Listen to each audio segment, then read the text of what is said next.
Okay, it's time now for our Young Entrepreneurs segment. Everybody needs them. In fact, you probably have a few around the house somewhere right now. I'm talking about buttons, of course, and one young businessman making a big business out of buttons of all shapes and sizes. Joining us now, Jason Toff, founder and CEO of CustomButtons.com. Welcome to the show. Thanks. All right, so how'd you get into buttons? It's a strange story, actually. I was looking on the internet, I guess for some buttons for myself, and I noticed that the different websites on the internet all required that you email your designs over and ask for a quote and this or that. And so I thought it'd be neat to try to start my own button company, having started a few other little companies, that you could actually design the buttons yourself and then order them, have the payment already set up, so that you could get the buttons, in a few days from the order. And how much sort of cost up front did you have to kind of start investing in this, and what are your returns right now? Basically, the total cost to start the company was $1,000. Certainly not a huge investment. And my dad was nice enough to lend me that money, only after having started another company that proved to him that I could actually afford doing so. But yeah, $1,000 started up, and basically, as of now, we've grossed about $15,000 in about 7 months. Not bad. And so now, if I actually go through the website here and place an order, who's making the buttons? I mean, I'm seeing some video of the button making process, but do you do this when you're not studying? I used to do it when I wasn't studying. It was just me for a while, the first few months of university. And then actually my roommate at Penn, Daniel Ward, who's shown in the video just there, is the one who actually makes all the buttons now. So I pay him about 10 cents a button, which comes out to be about $20 an hour for him. And he makes it 2 a.m., 4 p.m., whenever he gets a chance. So he kind of makes his own schedule and makes a pretty decent salary.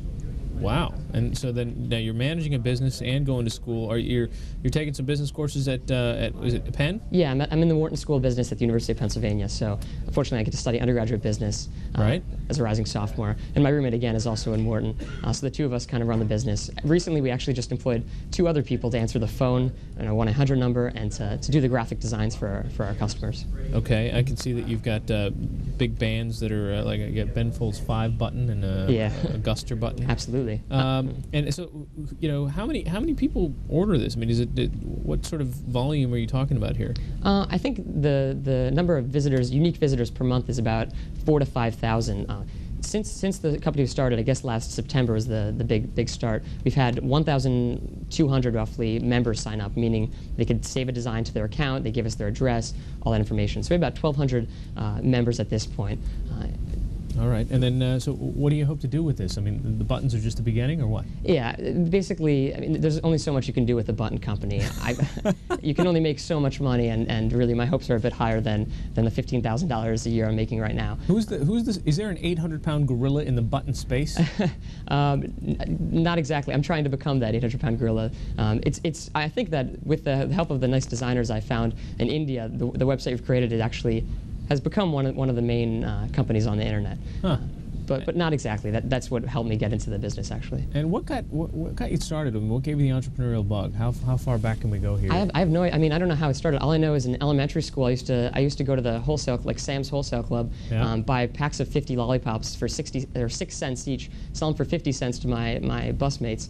And then a little bit later in middle school, I found Lego pieces in my basement, and I tried putting the Lego people on the internet, on eBay, and I ended up selling them for like $1 a piece. So it just kind of grew every few years. I'd start a new company with the aid of the internet, of course, and it just kind of grew into CustomButtons.com, which is the biggest one now.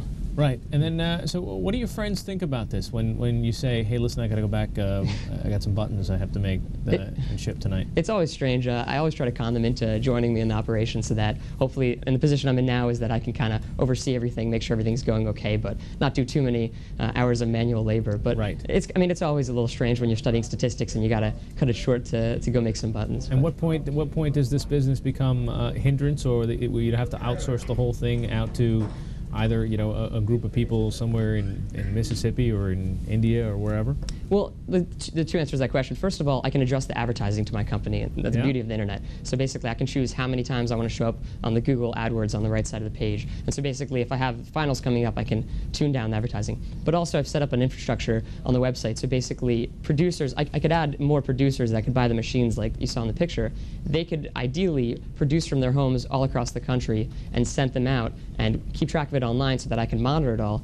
And then from the other end, we have affiliates, about 60 affiliates signed up, who try to advertise the company and bring orders in.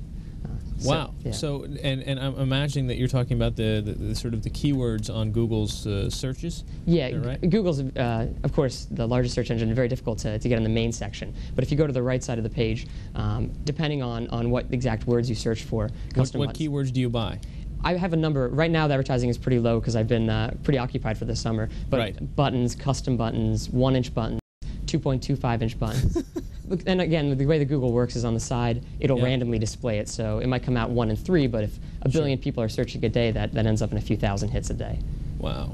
Okay. So and then so you adjust this on a daily basis, and that's your largest lead generator. Yeah, absolutely. It used to be Overture, formerly GoTo, and then Google kind of stepped it up and offered the AdWords programs. But definitely, they offer a cost per or pay-per-click basis, which is wonderful for someone like me because I'm not paying until I know someone's going to my website. All right, wonderful. Jason Toff, CEO and founder of CustomButtons.com. Thanks so much for your time today. Thanks so much for having me. Appreciate Good it. luck.